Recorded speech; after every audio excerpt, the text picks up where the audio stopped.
hope you're having a terrific day. It's been really delightful to be here. So the conversation will change a little bit now because what I'm talking about are some programs that we have at the University of Rochester, which is in Western New York, up on Lake Ontario, in between Buffalo and Albany, and Syracuse area. So if you're sort of geographically locate yourself. So let's see. So this here is a Venn diagram. And what it is a Venn diagram of is groups underrepresented in STEM in the United States and the populations that are served by several US Department of Education programs, Upward Bound and Upward Bound Math Science. So usually Venn diagrams, you know, they have a little bit of overlap. This is 100% perfect overlap. And I'm going to talk a little bit more about these programs as I go on. So the center that I run at the University of Rochester is called the David T. Curran Center for Leadership and Diversity in Art Sciences and Engineering. And our mission there is to expand the educational pipeline through the doctoral degree for students who are low income, who are the first in their families to go to college, and or who are underrepresented minority students. And in the US context, that definition is African American, Native American, Hispanic, or Pacific Islander. So it's a federally defined category. So we work on creating programs that work at the U of R, but that could be modeled and scaled elsewhere. And so the goal is to increase the number of students in these populations who complete college degrees and then go on to work in industry or into graduate programs. So our motto is transforming lives through educational opportunity. But we don't only just transform individual lives, we also transform systems and institutions as well, and I'll talk a little bit about that.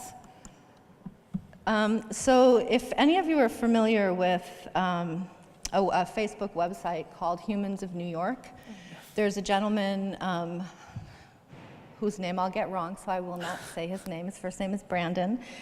He walks around New York City and he photographs people and asks them to tell him their story. And a couple of years ago, in 2016, this appeared. So it's a young man, it's in Columbus Circle in New York City, so 59th Street, who would not put his face towards the camera, but says, "Success feels like an aggressive act to me. It feels like I'm kicking someone in the shins. I'm about to get my master's degree, but the rest of my family is struggling to survive. My mom is a high school dropout. My twin brother committed suicide. Nobody in my family has money. So whenever I start to succeed, it feels like I'm putting myself on a pedestal and leaving them all behind. It causes anxiety. I don't like to feel better than them. So usually I self-sabotage and knock myself back down." So this is sort of a conglomeration of all the students that we work with in the Curran Center. On one level or another, our students that we work with are not afraid of failing. Failure is something that sort of comes naturally and also not just comes naturally, but is expected of them. So the fear actually is success. So we focus in the Curran Center on the whole educational pipeline from middle school and high school through college, through graduate school. And the whole idea is to keep students in where they are and progressing on to the next level. And we've had quite a bit of success. So the Curran Center has existed at the U of R since 2002. But some of our programs predate the center. So some of the programs have been actually there since 1992. So one of those programs is called the McNair program, and that program is funded by the US Department of Education, and the goal is to increase the number of low-income first-generation and underrepresented minority students who pursue PhDs and go on to graduate school and then become faculty members. So over 85% of the students who have been in our program, in that program, have actually gone on to enroll in graduate study. Well over 100 have already earned their doctoral degrees and are faculty members across the country. So when we saw the slide earlier about the fact that we only have 9% Black and Hispanic faculty members, there are some programs out there who are trying to move that needle. However, it's one by one, right? So it's slow. So we've got also the program that I really want to talk to you about today is our Includes program, where It's for our high school students. I want to give you a little bit of background about the city of Rochester. So Rochester in the United States is #1 in child poverty for its city, its size, and also #1 for maternal, for households who are led by only a mom. So it's a very high poverty district, and only about 45% of the students who start 9th grade graduate from high school. So you start with 100 kids, and you wind up with only 45 graduates. But the students who come through our programs, 95% of them graduate and enroll in college. So this is a little graphic of that, just so for those of you who are maybe a little bit more visual. This is 100 people on either side, 100 children who start 9th grade. And on this side are the pink ones, are the ones at the Rochester City School District without any input will graduate.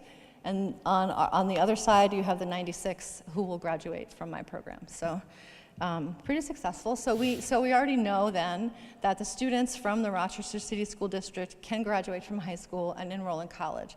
The next question was, can they do this in STEM, right? Can we really focus and get more people involved in the work that we do with STEM? So I never talk about my students without showing some photographs of them, because it feels weird for me to talk about their experiences without showing them to you. So I'm going to show you some photographs. The one on the top there, we have offices in 5 local high schools, and we actually, for each office we open, we have our residence hall folks donate furniture. So we set up an actual residence hall room, like a dormitory room, in the high school, so that it's in the college prep center, so they can actually see what it looks like. Because if you've never had a family member go to college, you have no idea what a dorm looks like, and you should actually know. Yeah, so that's the college prep centers.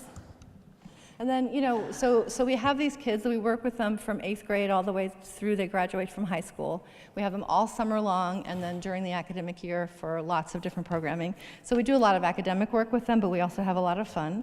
So this is Pi Day, which is March 14th. So it's the celebration of Pi. And so these are our high school kids who earn, by doing mathematical equations, earn the ability to throw a whipped cream pie in the face of one of their favorite people. And that would be one of our advisors right there.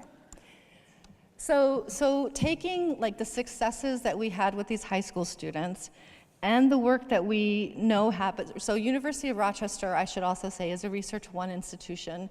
We're PhD granting, we're private, we're highly selective, we're called a new Ivy. So our faculty do research all over. Many hundreds of $1 million of research happen every year. So our goal was to take the high school students who are having this great experience and who are working with staff and connect them with the faculty in our engineering, computer science, and chemistry and physics and all the science disciplines. So we call this the Links Network, and the idea was to have those faculty teach courses to the high school students.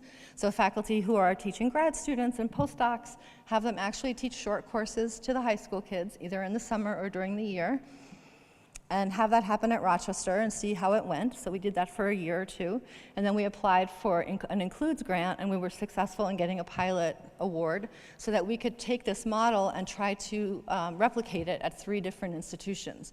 So we wanted to do proof of concept that it would work at an Ivy League institution, that it could work at a community college, which in the US, community college is open access. It's a 2-year program, and I keep doing that. I talk with my hands way too much. Sorry about that. And then a predominantly undergraduate institution, just to see what would happen. So you don't need that one. So some of the challenges that we faced are, what we're trying to do is to increase the diversity of the nation's scientific workforce, right? We want our students who are low income, who are predominantly minority students, to be able to take these jobs, to do this work. We have to increase their numeracy and scientific literacy. We want to increase our faculty's capacity to create inclusive teaching and research environments. And we want to purposefully connect traditionally siloed people.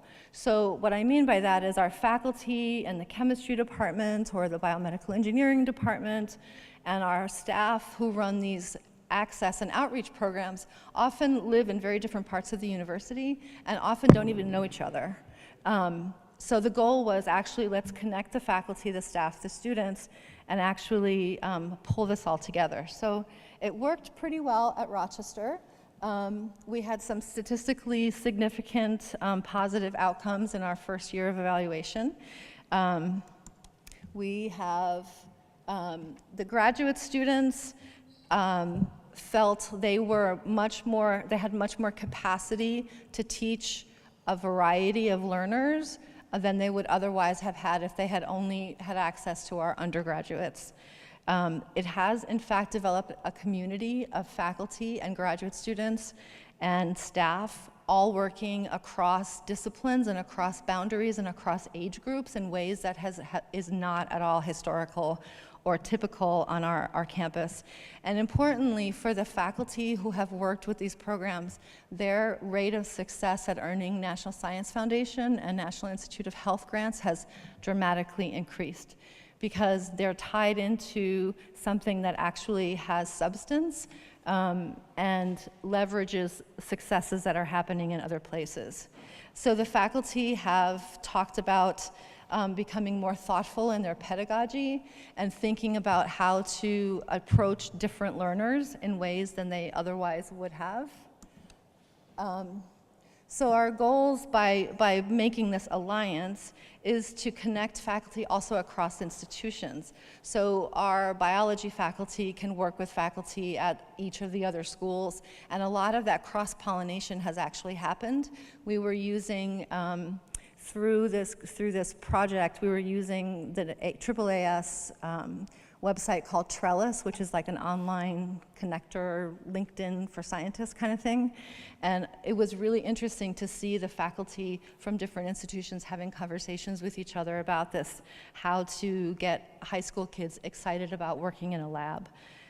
We wanted to make sure that every constituent group benefited so that the high school students would benefit, the graduate students, the faculty, the college students. And we wanted to identify that the faculty would really do this work. So the number one complaint or sort of obstacle that we got was people telling us that their faculty would not at all be interested in working with high school students, particularly Black and brown high school students. But we have found completely the opposite. So yeah, I want to be careful with time here. 5 minutes. Okay, great. So we just completed year 2 of the pilot, and just 2 days before I left for coming here, we got our big 300-page evaluation from our external evaluator. So these are the outcomes that we found from year 2. Pre-college students improved in both personal and academic areas, such as cooperation, communication, and increased confidence.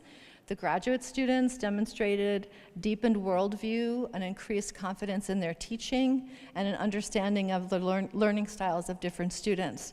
And faculty said that they had gained satisfaction from working with excited young people, and they developed more confidence in working with younger students. So that, we think, is kind of a win.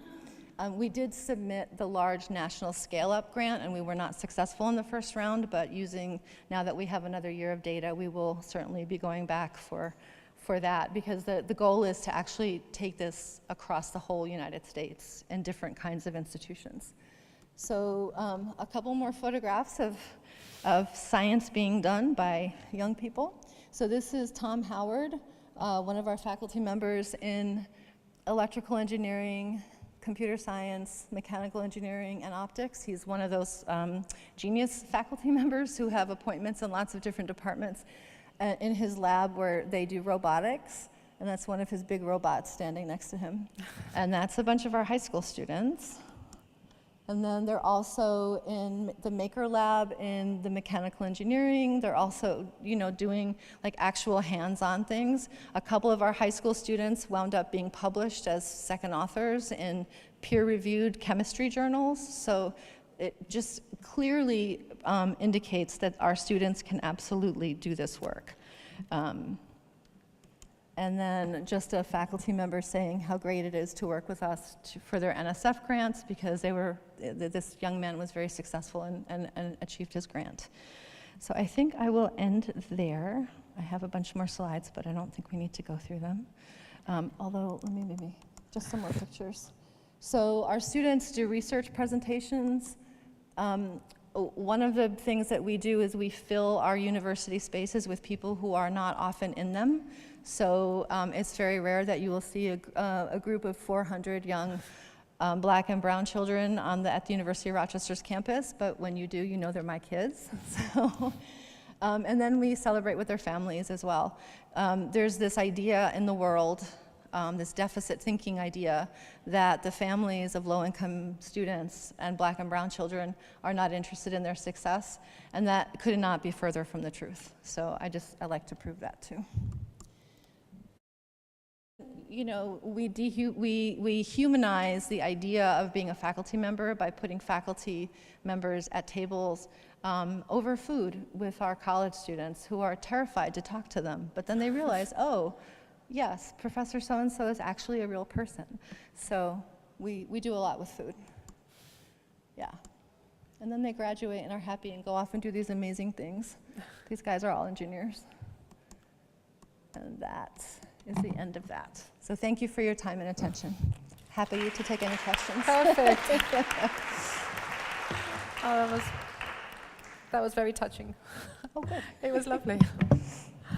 Are there any questions from the audience? Before I start? Oh, yes. could we have in the fourth row microphone? 1, 2, maybe fifth row.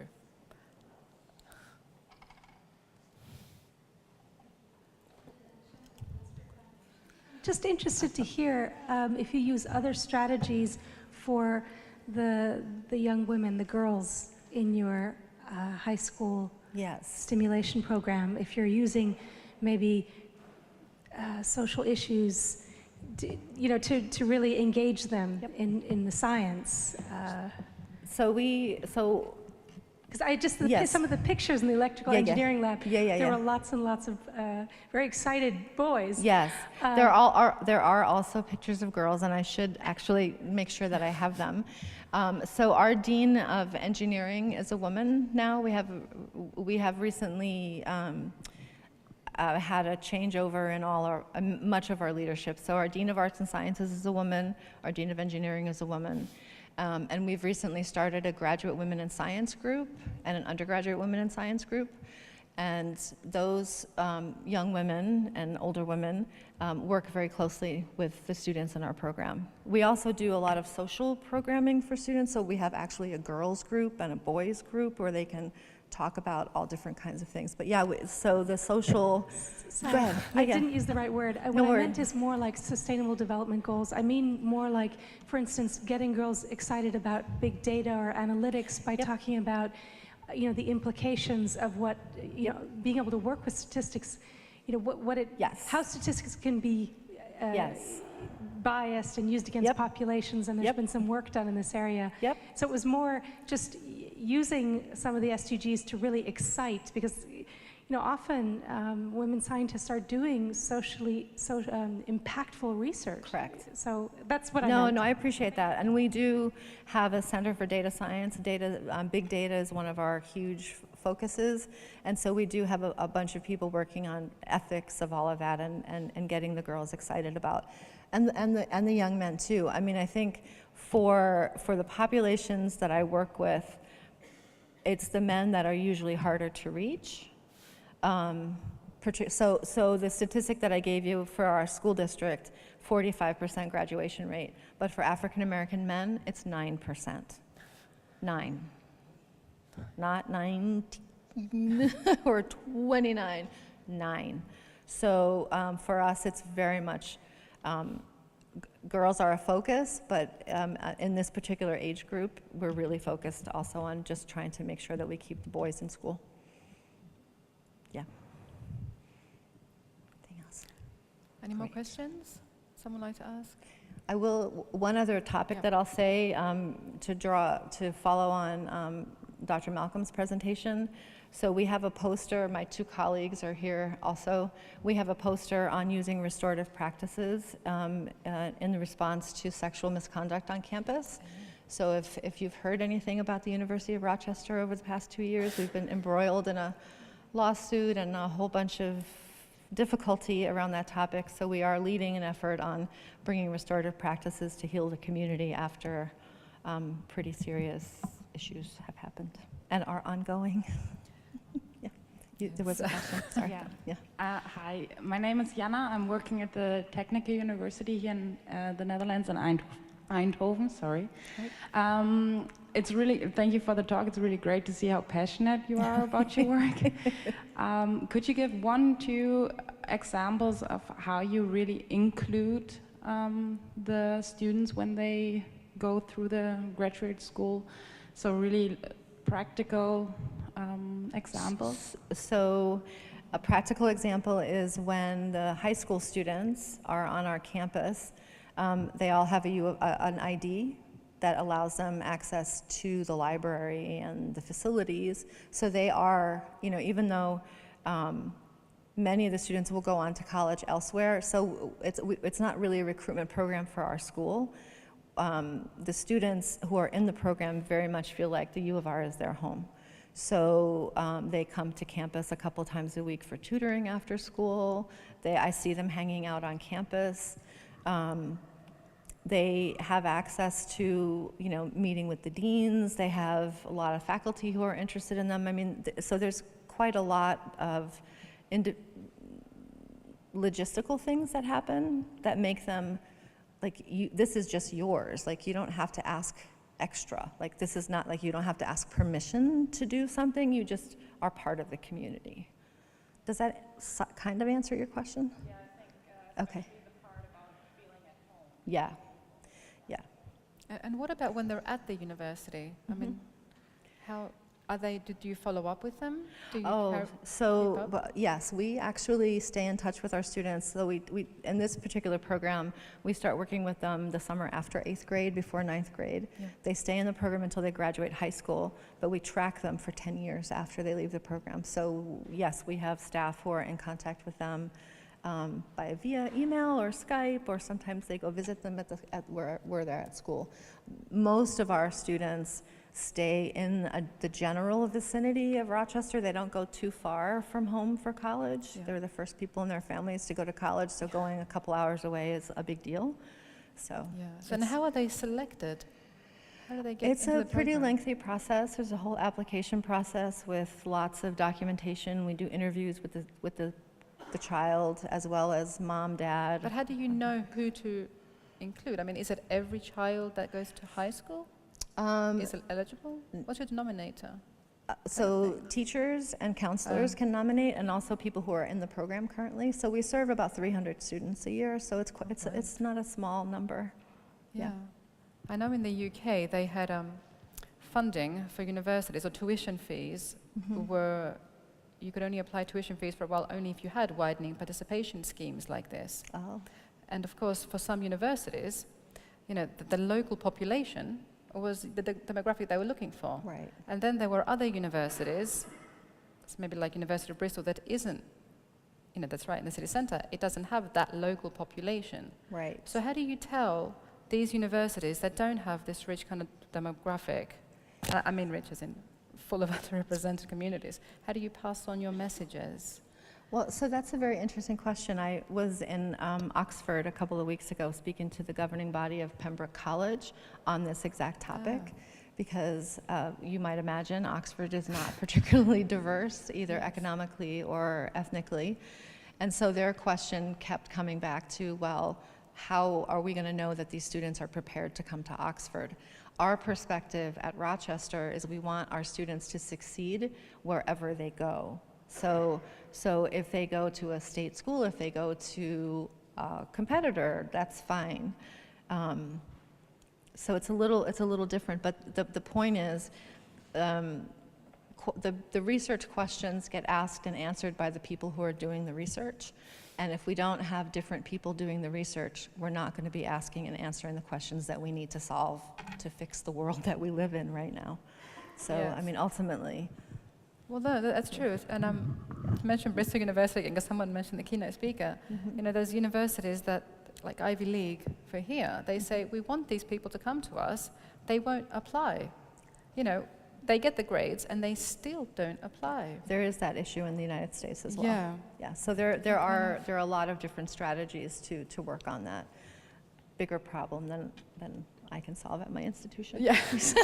I would love to. But I don't know if anyone has questions, but you said that you wanted to spread this out to more institutions, though, more. Yes. Yeah, and they Yeah. seem willing to. That's the part. Yeah. It's the willingness of the. Yeah. And everyone, yeah. Yeah. But it sounds like you're making the university better. Absolutely. You know, I mean. So our motto is ever better, Meliora, Yeah. for the university. So yes, I have taken that completely to heart. Yeah. Well, Do we have thank you. time for one question? Anyone? Oh, good. Well, thank you Thank very you much. so much. It was such a touching speech. I Thank was in you. tears. It was lovely. Thank you.